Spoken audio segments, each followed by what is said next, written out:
Morning 35 and we got some rain. And I hate to say this, but if I'm going to be 100% honest, I'm kind of happy because now I can't do my burpees.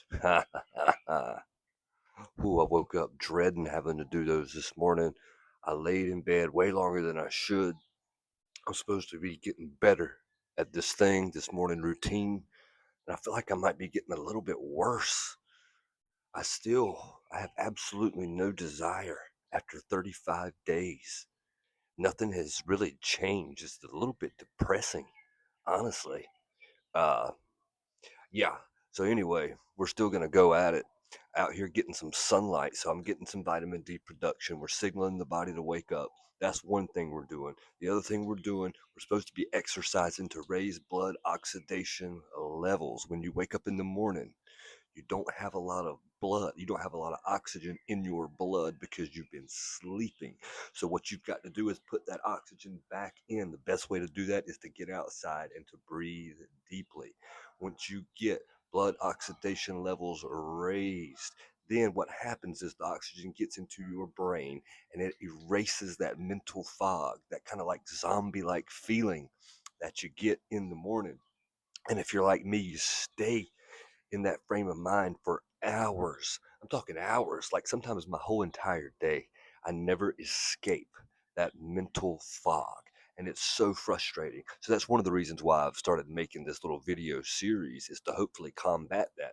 And I can tell you that honestly, even though I still feel like shit every single morning, that I feel better during the day, sooner during the day, if that makes any sense at all.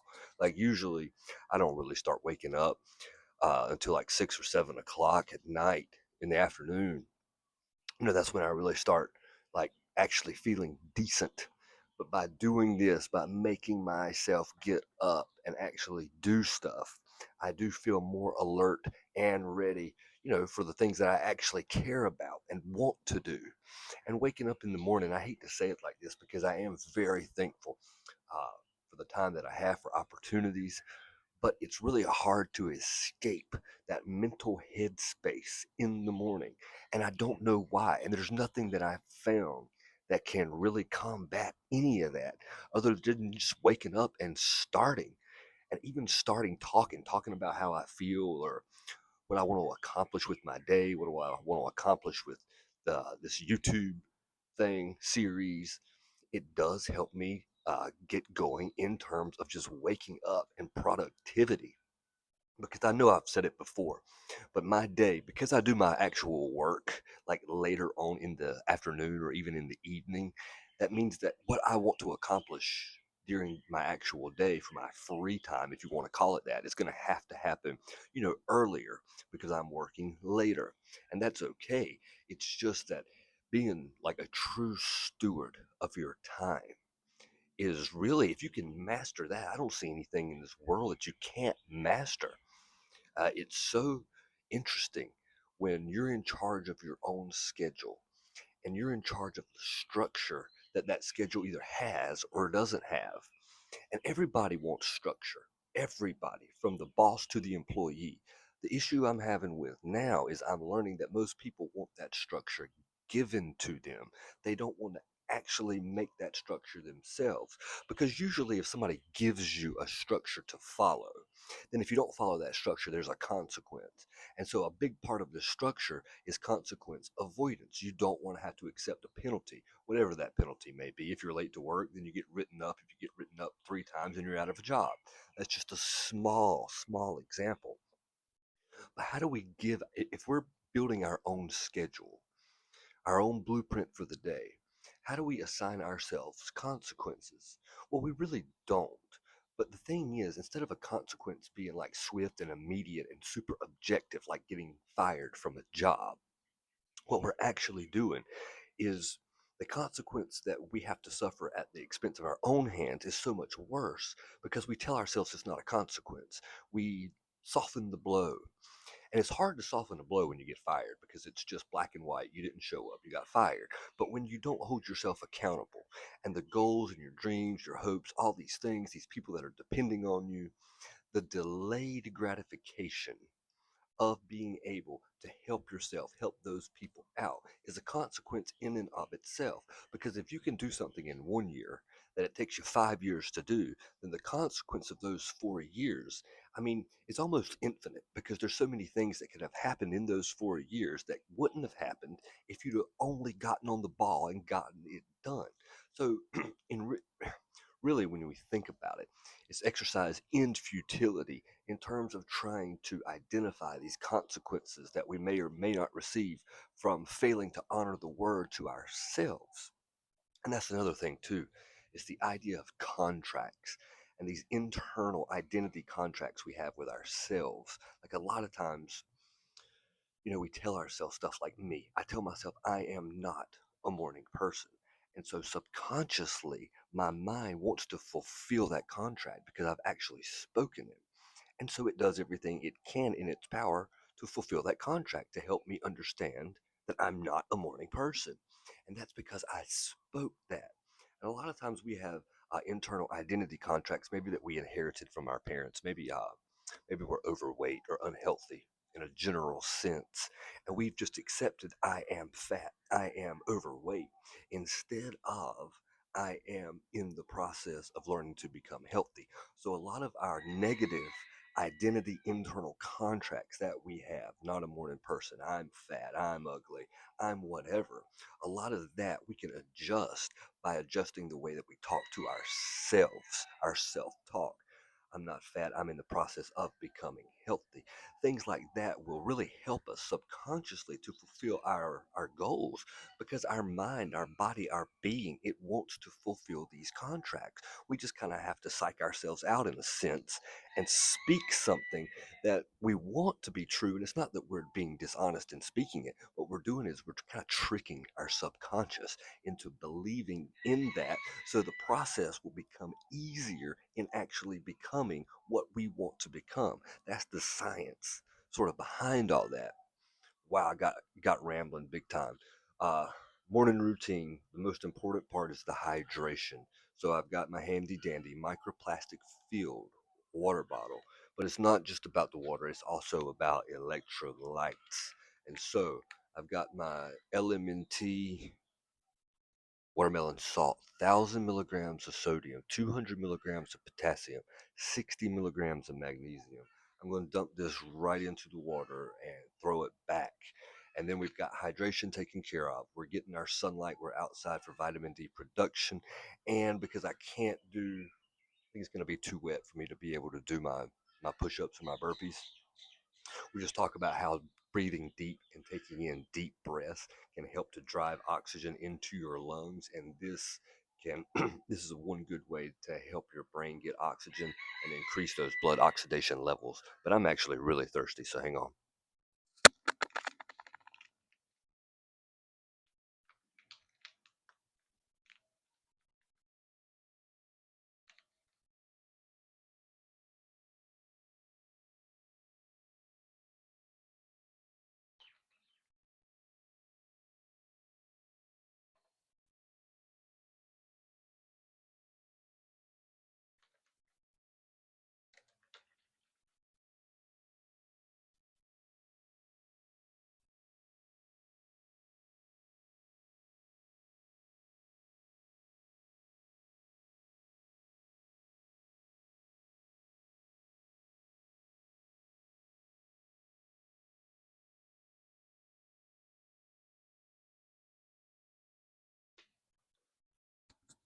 That's actually amazing. That flavor, watermelon and salt. That's a 10 out of 10 recommend. Wow, I feel so much better. I should probably just go ahead and do that as soon as I start the video because it really is that important because I find myself talking and talking and then just kind of like trying to transition into drinking the water because I'm thirsty and I want it that bad. But yeah, if you're having trouble waking up and hydrating, start off with those really small bottles, like the 8-ounce bottles. Just buy one of those or buy a pack of those, put one beside your bed, and before your feet hit the floor in the morning, throw one of those back, man. It's easy. It'll help you start your day, whatever you do. You do not want to put caffeine in your body first because caffeine is a diuretic. You're already dehydrated. So if you put caffeine before in your stomach when you're already dehydrated, it's just going to make your body work even harder to hang on to the water that you need. And you need water in your body, in your muscles, especially if you're going to go to the gym and try to do any kind of a workout. It's very, very, very, very important. But yeah, back to our internal identity contracts, these things that we tell ourselves that our subconscious, our mind has a propensity, a desire to fulfill. We've got to stay on top of that because so many times throughout the day we have these instances, these scenarios, and they might kind of be negative. I don't know, somebody cuts you off in traffic, cuts in front of you in line at the bus stop. I don't know. But we tell ourselves, I'm pissed, I'm mad. And then our subconscious, what it does is it picks up on that and it fulfills it like a prophecy, like it has to do it. So we got to catch ourselves. So we're not mad. We might be perturbed in the moment, but by having kind of like an anchor or a grounding thought or something we could always come back to. One of the things I've been working on because I'm such a negative person by nature are auto suggestion or self talk, meaning just a simple phrase that I'm repeating to myself over and over again. What I've been working on the last couple of weeks, I will expect the best because as a natural pessimist, I'm, hardwired programmed to not expect the best. I'm expecting the worst, absolutely. And it's been like that since I was a little kid. I mean, this is just something that's in my nature. So I'm working with it. I'm accepting the fact that I am that way, but I'm making the changes to correct it. So another thing we've got to do is work on exposing our vulnerability. And a lot of that is the honest self-talk that we have with ourselves, our weaknesses, what it is that we need to work on. And for me, it was obviously becoming a morning person. And I don't think I'm ever going to become a morning person. I think I'm going to be exactly how it is I am now. I think it's just up to me to wake up and to make myself thankful for the day. That's the only logical conclusion that I can reach, especially at this point. Because how many, I don't know, was it 21 days? You have to do something 21 days in a row for it to become a habit. This shit is never going to become a habit for me. I'm never going to want to wake up in the morning and just be one of those people that pops out of bed like a David Goggins and starts running 3 miles or have some ridiculous Wes Watson 2:45 a.m. wake up call. And look at that guy. Even he's switched his whole style up. He's not even Wes Watson fit anymore. He's Wes Watson life because the life that he had, his blueprint, it's unsustainable. You can't possibly expect to wake up at 2:45 a.m. every single morning for the rest of your life if you're not going to bed at least at 8 or 9 p.m. at night. And he clearly said he wasn't doing that. You have a chronic sleep deprivation. At some point, something's going to break.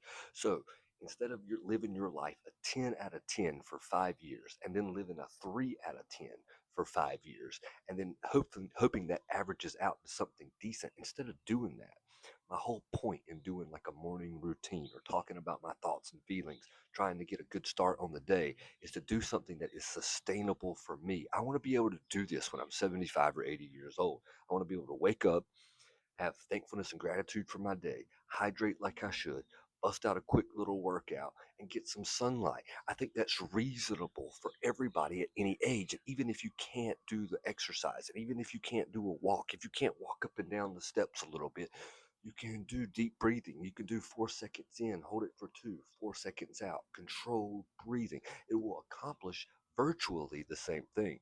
Now, you do need to exercise, but again, we're not exercising for the point of any kind of a muscle increase or hypertrophy. We're only exercising to bring blood, to bring oxygen into our body so that our blood can be filled with this oxygen and it can go and leak up into our brain and erase our mental fatigue, the zombie like feeling. That's the entire point of why I'm doing everything that I'm doing. It took me a long time to figure this out. I thought I was doing really good for a while because I had figured out how to work later on during the day. I could sleep in and get up whenever I wanted to. But that whole getting up whenever I want to, that cuts into my personal development, to the things that I need to get done to become a better person, what I want to do, what I want to be. And for me, I mean, I got to take control of my finances, man. I mean, I'm 41 years old and I'm learning stuff way, way too late in life. But the thing about that is, I'm learning it way too late. But another thing that I'm learning is so many people die and do not know or have not learned the necessary skills in order to develop themselves. And so maybe I am, old, washed up halfway through or whatever. But the only thing worse than this is to get to the end of your life and realize that you should have been doing this if, in your 20s, in your 40s. And when I get to be 60, and I've got friends that are 60 and 70, and they look at me at 40 and they think that I'm crazy. They think that I'm still a little kid.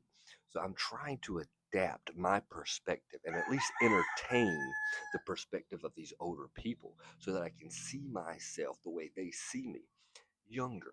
And then that gives me motivation moving forward because I look at myself at 41 and I remember what it was like for me at 31. And I'm thinking, wow, that 10 years just flew by. So what I do is I apply that same logic and thought process to being 51. And I imagine myself at 51 looking back at myself right now in this current moment. And I realize now all the things that I can be doing to move the needle forward in terms of everything, life in general, finances, personal development, uh, learning, going to the gym, building a better body, just things all across the board. Remember, success can't be compartmentalized. If you've got a great body and you've mastered the gym, then at some point that system needs to bleed through into other areas of your life. That's how you reach your full potential. It's not a compartmentalization success, it's holistic success, success across the board. And the formula for that is what I'm doing now. It's being consistent, it's getting up, it's attacking your day, it's not running from your fears or your weaknesses, not being scared of expressing or exposing your vulnerabilities. Ultimately, it's being true to yourself, who it is that you are, who it is you want to be, who it is you are, your actual self, and your potential self over here. This gap, this is the margin of despair. And that process we talk about each and every day, that blueprint, what it does is it moves your needle closer. Your process, the daily things you do every day, your healthy eating, you're going to the gym, the book you're reading, the mentor that you have, that you meet with, all of these things, you stack them together. And then that actual self that you are now slowly starts becoming your potential self. And this process is what it's all about. And you cannot stay on top of this process while you're sleeping in the bed. And that's the biggest takeaway for me. So get up. You don't have to run 7 miles. You don't have to eat egg whites and spinach quiche for breakfast. But you do have to give thought and sincerity and structure to your day. Do the best you can with what you have. And then tomorrow, you just got to do a little bit better.